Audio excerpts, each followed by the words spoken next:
నమస్కారం, నా పేరు తేజస్విని. బీసీఎన్ న్యూస్ కి స్వాగతం. ముందుగా ముఖ్యాంశాలు. భీమవరం పట్టణం ఇక మున్సిపల్ కార్పొరేషన్ అవ్వాల్సిందే. గ్రామ పంచాయతీల విలీనంకు ఉన్న అభ్యంతరాలను తొలగిస్తాం. మున్సిపల్ అధికారులతో నిర్వహించిన సమీక్షా సమావేశంలో ఎమ్మెల్యే పులపర్తి. పశ్చిమ గోదావరి జిల్లా నూతన కలెక్టర్ గా బాధ్యతలు స్వీకరించిన సి నాగరాణి. కాంగ్రెస్ పార్టీ తన ఆలోచన సరళిని మార్చుకోవాలి. మోడీ ప్రభుత్వంపై విష ప్రచారం చేస్తోంది. బీజేపీ రాష్ట్ర క్రమశిక్షణ కమిటీ చైర్మన్ పాక. భీమవరం రామరాజు తోటలో మావుళ్లమ్మ అమ్మవారి జాతర మహోత్సవాల ముగింపు సందర్భంగా అఖండ అన్న సమారాధన. భీమవరం పట్టణం ఇక మున్సిపల్ కార్పొరేషన్ అవ్వాల్సిందేనని, గ్రామ పంచాయతీల విలీనానికి ఉన్న అభ్యంతరాలను తొలగిస్తామని ఎమ్మెల్యే పులపర్తి రామాంజనేయులు అన్నారు.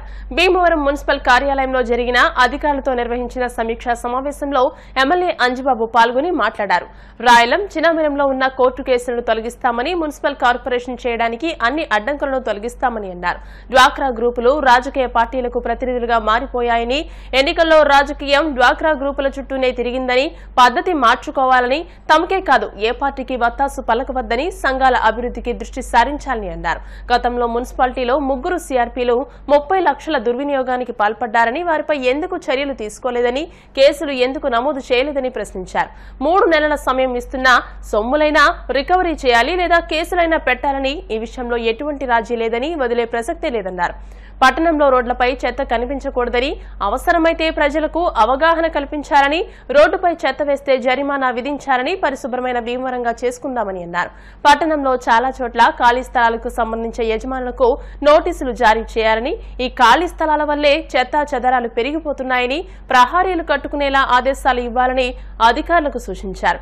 భవిష్యత్తులో మున్సిపాలిటీకి సంబంధించి వేలం పాటలకు బ్యాంక్ అనుమతి తప్పనిసరి అని, చెక్కుల ద్వారానే పాటలు నిర్వహించాలని అన్నారు. మున్సిపాలిటీకి సంబంధించి షాపుల అద్దెలు ఉంటే వెంటనే ఆ సమస్యను పరిష్కరించాలని, గతంలో ఒక షాపుకు సంబంధించి 25 లక్షలు పెండింగ్ ఉంటే ఎందుకు చర్యలు తీసుకోలేదని ప్రశ్నించారు. ఇక నుండి ఇటువంటి బకాయిలు ఉంటే ఊరుకునేది లేదని, వాటిని స్వాధీనం చేసుకోవాలని అన్నారు. సమ్మర్ స్టోరేజ్ ట్యాంక్ వద్ద స్థలాలను ఇళ్ల స్థలాలుగా ఇవ్వడం అనాలోచిత చర్య అని, భవిష్యత్తులో పట్టణానికి మంచినీటి సమస్యకు తీవ్ర విఘాతం కలిగేలా ఉందని అన్నారు. అక్కడ వైఎస్ఆర్సీపీ ప్రభుత్వం తీసుకున్న నిర్ణయం దారుణమని అన్నారు. వేస్ట్ వాటర్ వల్ల చెరువులు దెబ్బతింటాయని అన్నారు. ఈ కార్యక్రమంలో మున్సిపల్ మాజీ chairman Kotakalapudi Govindarao, municipal commissioner M Shyamala, municipal అధికారులు పాల్గొన్నారు.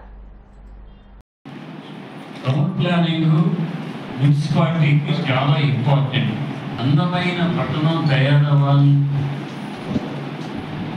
పట్టణం పరిశుభ్రంగా ఉండాలి అంటే టౌన్ ప్లానింగే ముఖ్యమైనది. మనం పర్మిషన్ ఇచ్చినప్పుడు సెట్ బ్యాక్స్ కరెక్ట్గా వదులుతున్నారా లేదా అని చూడాలి. కానీ మీరు ఇచ్చే ప్లాన్లో నేను చూసినంత వరకు సెట్ బ్యాక్స్ కరెక్ట్గా వదిలినా ఇది నాకైతే కనిపిస్తుంది. చెప్పింది వాస్తవం సార్. సెట్ బ్యాక్స్ అయితే కొన్ని చోట్ల అవుతుంటారు, కొన్ని చోట్ల వదలట్లేదు సార్. అలాగే రోడ్ వైడింగ్ కూడా చెప్పినట్టు రోడ్ వైడింగ్ మనం 50 ఇస్తున్నాం సార్. దీంట్లో మీరు అర్థం చేసుకోవాల్సింది ఏంటంటే, ఈస్ట్ రోడ్ ఉంది, ఈస్ట్ రోడ్ ఫేస్ చేసి బిల్డింగ్ కడుతున్నాడు. అతను 10 అడుగులు మినిమం వదలాలి, 10 అడుగులు వదిలిపెడుతున్నాడు.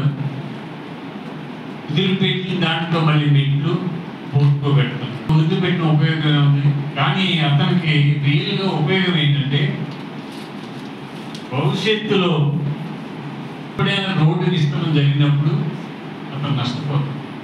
గతంలో భీమవరం మున్సిపాలిటీ జనాభా ఎంత, ఇప్పుడు మున్సిపాలిటీ జనాభా ఎంత, ఒక 20 సంవత్సరాల తర్వాత మున్సిపాలిటీ ఎంత పెరుగుతుంది ఆలోచన చేసి మన ప్లాన్. రోడ్డు మీద చెత్త వేయకుండా చూడండి. నేను ఎక్కడ తిరిగినా కూడా రోడ్డు మీద చెత్త కుప్పలు కనిపించడానికి వీల్లేదు. దాని మీద మీరు ప్రత్యేక శ్రద్ధ తీసుకొని, నేను శాసనసభ్యుడు అయిన తర్వాత మొట్టమొదటిసారిగా సోపాల సంఘం మీద రివ్యూ చేయాలని వచ్చాను. అన్ని శాఖల సిబ్బంది మీ శాఖలో చేసే పనులు ఏంటి, చేయవలసిన పనులు ఏంటి, మీకు అవసరం ఏమిటి అన్నీ కూడా తెలియజేయండి. దయచేసి అధికారులు మాత్రం బాధ్యతతో పనిచేసే విధంగా ఆలోచన చేయండి. మీకు నేను పూర్తి సహకారాన్ని అందిస్తాను.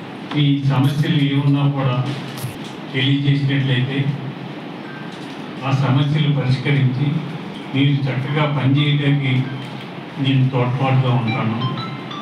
అన్ని శాఖల వారు కూడా ఏ శాఖలో కూడా అవసరం వహించుకోకుండా బాధ్యతగా పనిచేసి అప్ టు డేట్గా అన్ని పనులు చేసుకుంటూ మన మున్సిపాలిటీని ఒక మంచి మున్సిపాలిటీగా, పరిశుభ్రమైన మున్సిపాలిటీగా, పచ్చని మున్సిపాలిటీగా తయారు చేయడానికి మనందరం కూడా కృషి చేద్దాం. ఒక ఆరోగ్యవంతమైన మున్సిపాలిటీగా తయారు చేయడానికి మనందరం కూడా ఆలోచన చేద్దాం. దానికి మీరందరూ కూడా సహకరించాలని, ప్రతి ఒక్కరూ కూడా బాధ్యతతో పనిచేసి మన మున్సిపాలిటీని మన రాష్ట్రంలోనే మంచి మున్సిపాలిటీగా పేరు తీసుకొచ్చే విధంగా ఆలోచన చేస్తారని చెప్పి కోరుతూ రివ్యూ మొదలు పెడతాం. పశ్చిమ గోదావరి జిల్లా కలెక్టర్ గా సి నాగరాణి శుక్రవారం బాధ్యతలు స్వీకరించారు. మధ్యాహ్నం 1:30 కలెక్టరేట్ కు చేరుకున్న ఆమెకు జిల్లా జాయింట్ కలెక్టర్ సివి ప్రవీణాదిత్య, జిల్లా రెవెన్యూ అధికారి జె ఉదయ్ భాస్కర్ రావులు ఘనంగా స్వాగతం పలికారు. అనంతరం కలెక్టర్ ఛాంబర్లోనికి ప్రవేశించి బాధ్యతలు చేపట్టారు. ఈ సందర్భంగా జిల్లా కలెక్టర్ నాగరాణి మాట్లాడుతూ జిల్లా అభివృద్ధికి తన వంతు కృషి చేస్తానని, అన్ని రంగాల్లోనూ అభివృద్ధి పదాన నడిపిస్తానని తెలియజేశారు. ప్రభుత్వ ప్రాధాన్యతలకు అనుగుణంగా కార్యక్రమాలను ముందుకు తీసుకువెళతామని అన్నారు. గతంలో తాను వివిధ హోదాల్లో పనిచేశానని, అన్ని శాఖలపై అవగాహన ఉందని తెలియజేశారు. జిల్లా అభివృద్ధికి అధికారులందరూ తమ వంతు కృషి చేయాలని కోరారు.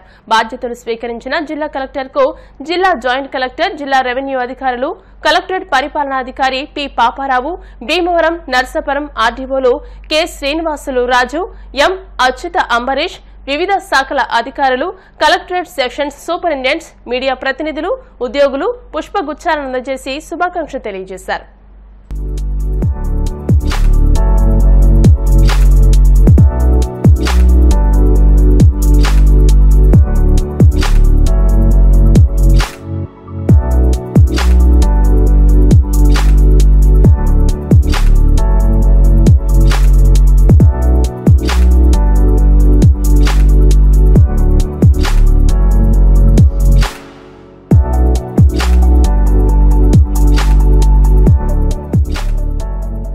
కాంగ్రెస్ పార్టీ తన ఆలోచన సరళిని మార్చుకోవాలని, కాంగ్రెస్ పార్టీ విష ప్రచారాలను చేస్తూ విధ్వంసాలను సృష్టించబోతోందని, కాంగ్రెస్ పార్టీకి స్థిరత్వ ఆలోచన విధానం లేదని బీజేపీ రాష్ట్ర క్రమశిక్షణ కమిటీ చైర్మన్ పాకా సత్యనారాయణ విమర్శించారు. భీమవరంలోని బీజేపీ నర్సాపురం పార్లమెంట్ కార్యాలయంలో జరిగిన మీడియా సమావేశంలో ఆయన మాట్లాడారు. కాంగ్రెస్ పార్టీ వామపక్షాలను కలుపుకుని వింత పోకడలు, ఆలోచనలతో ముందుకు సాగుతోందని, రాజ్యాంగాన్ని సవరిస్తారని విష ప్రచారాలను చేస్తుందని అన్నారు. గడిచిన 10 ఏళ్లలో ప్రధాని మోదీ పాలన అమోఘమని, రాజ్యాంగాన్ని తూచా తప్పకుండా అమలు చేసింది మోదీ ప్రభుత్వమేనని అన్నారు. ఎస్సీ ఎస్టీ హక్కులను మారుస్తారని కాంగ్రెస్ చేస్తున్న విష ప్రచారాన్ని ప్రజలు తిప్పి కొడతారని, ప్రజల మనోభావాల్ని కాంగ్రెస్ పార్టీ దెబ్బతీస్తుందని అన్నారు. ప్రజలు అప్రమత్తంగా ఉండాలని, వాస్తవాలను తెలుసుకోవాలని అన్నారు. బీజేపీ జిల్లా అధ్యక్షులు నార్ని తాతాజీ మాట్లాడుతూ కాంగ్రెస్ పార్టీ విధానం సరిగ్గా లేదని, అధికార దాహంతో వారి వ్యవహార శైలి ఉందన్నారు. కాంగ్రెస్ పార్టీ విధానాలను, వారు చేస్తున్న విష ప్రచారాలను ప్రజలకు తెలియజేస్తామన్నారు. ఈ కార్యక్రమంలో BJP Narsapuram parliament incharge Pericharla Subhash, Bhimavaram పట్టణ అధ్యక్షులు కాగిత సురేంద్ర, అల్లూరి సాయి దుర్గరాజు, కూరెళ్ల నరసింహ తదితరులు పాల్గొన్నారు. అయితే ఇప్పుడున్న తాజా పరిస్థితుల్లో కాంగ్రెస్ పార్టీ తన యొక్క ఆలోచన సరళిని మరొక రూపంలో అమలు చేసేటటువంటి ప్రక్రియలో భాగంగా వామపక్షాలని, మరికొన్ని రాజకీయ పార్టీలని కలుపుకుని మరొకసారి ఈ దేశంలో రాజకీయ అస్తిత్వానికి, దేశ సమగ్రతకి, సార్వభౌమాధికారానికి, సమైక్యతకు దెబ్బతీసేటటువంటి ఆలోచనలతోటి ఈ రాజకీయ పక్షాలను కూడా పనిచేస్తున్నాయి. దీనికి ప్రత్యక్షమైన ఉదాహరణ ఏంటంటే, భారత రాజ్యాంగంలో బాబాసాహెబ్ అంబేద్కర్ గారు ప్రవచించినటువంటి 352 అధికరణ కింద జాతీయ ఎమర్జెన్సీ 1975లో విధించి దాదాపు 18 నెలల పాటు దేశంలో ఉండుకున్నటువంటి వార్తా సంస్థలు, ప్రజాస్వామ్యవాదులు, అనేక మంది విద్యార్థి సంఘాలకు చెందినటువంటి నాయకులందరినీ కూడా అరెస్ట్ చేసి జైలులో పెట్టేటువంటి విషయాలు మనందరికీ కూడా తెలిసింది. 356వ అధికారం ఏదైతే ఉన్నదో దాన్ని విచ్చలవిడిగా ఉపయోగించి అనేక రాష్ట్రాలని తన యొక్క రాష్ట్రపతి పాలన ద్వారా ఎన్నిక కాబడినటువంటి ప్రభుత్వాలని వరుసగా రద్దు చేసుకుంటూ వచ్చినటువంటి చరిత్ర కలిగింది కాంగ్రెస్ పార్టీ. గడిచిన 10 సంవత్సరాల కాలంలో నరేంద్ర మోడీ గారి నేతృత్వంలో భారతీయ జనతా పార్టీ ఆధ్వర్యంలో ఎన్డీఏ ప్రభుత్వ హయాంలో ఒక్క రాష్ట్ర ప్రభుత్వం మీద కూడా మేము ఆర్టికల్ 356ను వాడేటటువంటి ఆలోచన చేయలేదంటే బాబాసాహెబ్ అంబేద్కర్ ఈ దేశానికి అందించినటువంటి రాజ్యాంగాన్ని తూచా తప్పకుండా అమలు చేసేటటువంటి ప్రక్రియను అమలు చేసేటటువంటి ఒక బలమైనటువంటి వ్యక్తి నరేంద్ర మోడీ, ఒక బలమైనటువంటి శక్తి భారతీయ జనతా పార్టీ. ఇటువంటి ఆలోచన కలిగినటువంటి పార్టీలను భిన్నంగా ఈరోజు కాంగ్రెస్ వామపక్షాలు ఇటీవల జరిగినటువంటి ఎన్నికల్లో 400 సీట్లు బీజేపీ అడుగుతున్నటువంటి కారణం ఏమిటంటే రాజ్యాంగాన్ని సవరించి ఎస్సీ ఎస్టీ బీసీలకు ఉన్నటువంటి హక్కులను తొలగిస్తాయని చెప్పి ఒక అభద్రతా భావాన్ని ఆ వర్గాల్లో కల్పించడం జరిగింది.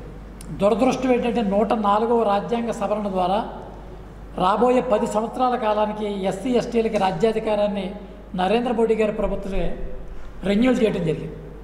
అంటే 10 సంవత్సరాల పాటు రాజ్యాధికారాన్ని రాజ్యాంగ సవరణ ద్వారా ఇచ్చినటువంటి విషయాన్ని పక్కన పెట్టి బీజేపీకి 400 స్థానాలు కనుక ఎన్డీఏకి ఇచ్చినట్లయితే ఎస్సీ ఎస్టీ బీసీల యొక్క హక్కులు హరిస్తాయని చెప్పి ఒక విష ప్రచారాన్ని చేపట్టడం జరుగుతుంది. కాబట్టి ఎమర్జెన్సీలో కాంగ్రెస్ పార్టీ యొక్క ఆలోచన విధానం మొరటుగా ఉంటే ఇప్పుడు ఈ కాంగ్రెస్ యొక్క ఆలోచన విధానం ఏ రకంగా ఆలోచన చేస్తున్నారంటే సున్నితంగా ప్రజల యొక్క మనోభావాలు రెచ్చగొట్టి ఈ దేశంలో ఒక రాజకీయ అస్థిరతని, వర్గాల మధ్యన వైషమ్యాల్ని ఈ రకంగా ఈ యొక్క కాంగ్రెస్ ఆలోచన విధానాన్ని స్పష్టం చేసేటటువంటి విషయం మనకు కనబడుతున్న కారణంగా ఎమర్జెన్సీ మరో రూపంలో వారి యొక్క ఆలోచనలో కాంగ్రెస్ పార్టీ నాయకత్వం మారింది, తరం మారింది తప్ప ఆలోచన అలాగే స్థిరంగా ఉందని దాని పట్ల జాగ్రత్త వహించాలని చెప్పి సమాజానికి తెలియజేసే నిమిత్తం ఈ యొక్క ఎమర్జెన్సీ డే నాడు ప్రత్యేకంగా చీకటి దినాన్ని పురస్కరించుకుని భారతీయ జనతా పార్టీ నేతృత్వంలో యావత్తు దేశంలో అన్ని చోట్ల కూడా ఈ భవిష్యత్తు తరానికి కాంగ్రెస్ పార్టీ తీసుకున్నటువంటి ఈ తప్పుడు నిర్ణయాలు, అదే రకంగా ఈ యొక్క ఆలోచనను తెలుసుకోవడం ద్వారా ప్రజలందరూ కూడా అప్రమత్తతో ఉండి సముచితమైనటువంటి స్థానాన్ని పార్టీలకి, సరైనటువంటి పార్టీలకు ఎంపిక చేసేటటువంటి ఆలోచనతో, విచక్షణతో ఉండాలనేటటువంటి ఒక యోచనతో ఈ వాస్తవాలన్నీ కూడా ప్రజల ముందు బహిర్గతం పరిచేటటువంటి నిమిత్తంలో భాగంగా ఈ యొక్క నిరసన చీకటి దినాన్ని పురస్కరించడం జరిగింది.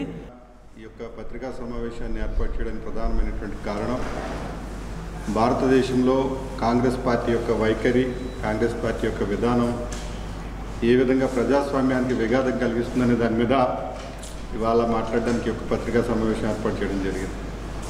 1975లో ఏదైతే జూన్ 25వ తారీఖున చేసినటువంటి ఎమర్జెన్సీ ప్రకటన ఏదైతే ఉందో అది ప్రజాస్వామ్య విఘాతంగా సుమారు 2 సంవత్సరాల పాటు ఈ దేశంలో ఒక చీకటి రాజ్యాన్ని ఏ విధంగా ఈ ప్రజాస్వామ్యానికి వ్యతిరేకంగా నడిపారు. కేవలం అధికారం కోసం, అధికార దాహంతో అవాళ ప్రజాస్వామ్య హక్కుల్ని, ఉన్నటువంటి విలువల్ని అవాళ తొంగలో తొక్కినటువంటి కాంగ్రెస్ పార్టీ ఇవాళ కూడా ఉన్నటువంటి సమాజంలో కాంగ్రెస్ పార్టీ ఏ విధంగా ప్రవర్తిస్తుంది అనేటువంటి అంశాల్ని మీతో పంచుకోవడానికి యొక్క కార్యక్రమాన్ని ప్రధానంగా ఏర్పాటు చేయడం జరిగింది. అలాగే మొన్న 25వ తారీఖున బ్లాక్ డే అనేటువంటిది దేశవ్యాప్తంగా భారతీయ జనతా పార్టీ నిర్వహించింది. ఈ తరానికి కూడా కాంగ్రెస్ అధికారం కోసం ఎంత నీచానికైనా, ఎంత పతనానికైనా దిగజారుతుంది అనేటువంటి దానికి ఉదాహరణ అనేది భావితరాలకు తెలియాలనే ఉద్దేశంతో మొన్న అన్ని చోట్ల కూడా సెమినార్లు నిర్వహించడం జరిగింది. చాలా చోట్ల కాలేజీల్లో కానీ లేకపోతే ఆ పార్టీకి సంబంధించినటువంటి కేడర్తో కానీ ఆ యొక్క కార్యక్రమాన్ని నిర్వహించడం జరిగింది.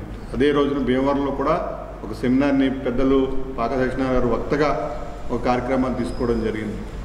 అంటే ఎమర్జెన్సీలో కాంగ్రెస్ ఏ విధంగా ప్రజాస్వామ్యానికి తిలోదకాలు వదిలింది, ఏ విధంగా ఈ యొక్క ప్రజల యొక్క హక్కులన్నీ కాలరాసింది అనేటువంటి దానికి వాళ్ళ పెద్దలు చెప్పినటువంటి అనేక ఉదాహరణలు ఉన్నాయి.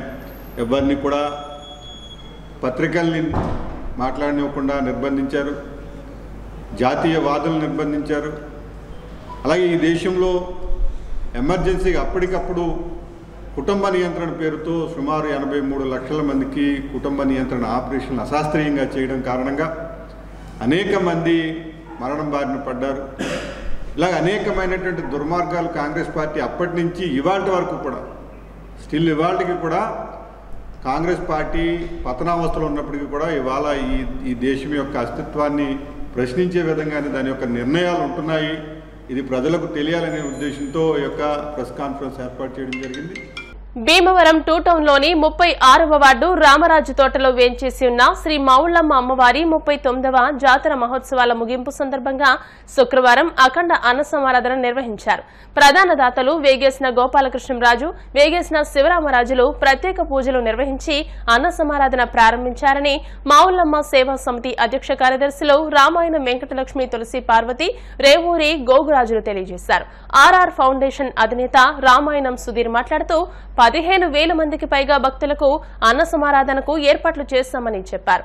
జాతర మహోత్సవాలకు సహాయ సహకారాలందించిన దాతలకు, భక్తులకు, స్థానికులకు ధన్యవాదాలు తెలియజేశారు. ఈ కార్యక్రమంలో మావుళ్ళమ్మ సేవా సమితి గౌరవ అధ్యక్షులు పంజాయ్ లక్ష్మణరావు, సేవా సమితి నాయకులు అమృతలూరి భాస్కర్రావు, మావూరి సుందర్రావు, కోరసిక వెంకటేశ్వరరావు, కేపీ రాజు, కొండేపూడి గణపతి, మొదల వలస నాగేశ్వరరావు, కోరసిక వెంకన్న, అల్లు శ్రీనివాస్, పళ్ల నాగరాజులు పాల్గొన్నారు.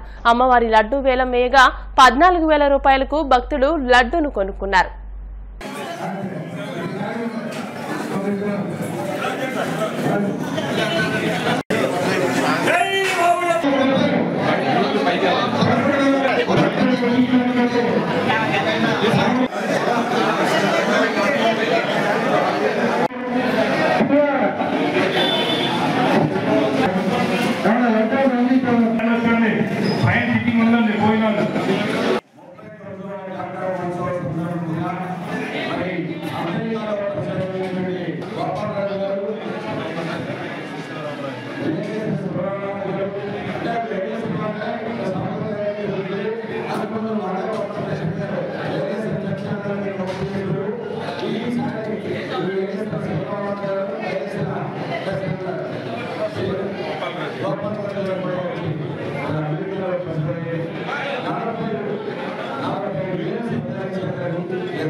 భీమవరం 36వ వార్డు రామరాజు తోటలో వేంచేసి ఉన్న శ్రీ మావుళ్ళమ్మ అమ్మవారి జాతర మహోత్సవాల ముగింపు సందర్భంగా నిర్వహించిన అఖండ అన్న సమారాధనకు విచ్చేసిన భక్తులకు శ్రీ అమ్మ సిల్క్స్ అధినేత మా ఊరి సుందర్రావు కుటుంబ సభ్యులు పులిహార చక్ర పొంగలి అందజేశారు. ప్రతి సంవత్సరం అన్న సమారాధనకు విచ్చేసే సుమారు 15,000 మంది భక్తులకు పులిహోర చక్ర పొంగలి ప్యాకెట్లు అందజేస్తున్నట్లు సుందర్రావు ఆయన కుమారుడు రాజా తెలియజేశారు.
శ్రీ మావుళ్ళమ్మవారి శుభాశీస్సులతో మేము ప్రతి సంవత్సరం కూడా సుమారు 15,000 మందికి చక్కెర పొంగలి పులిహార సభలు చేస్తున్నాం. మేము ఆ అమ్మవారి ఆశీస్సులు మీ అందరికీ కూడా కలగాలని కోరుకుంటున్నాం.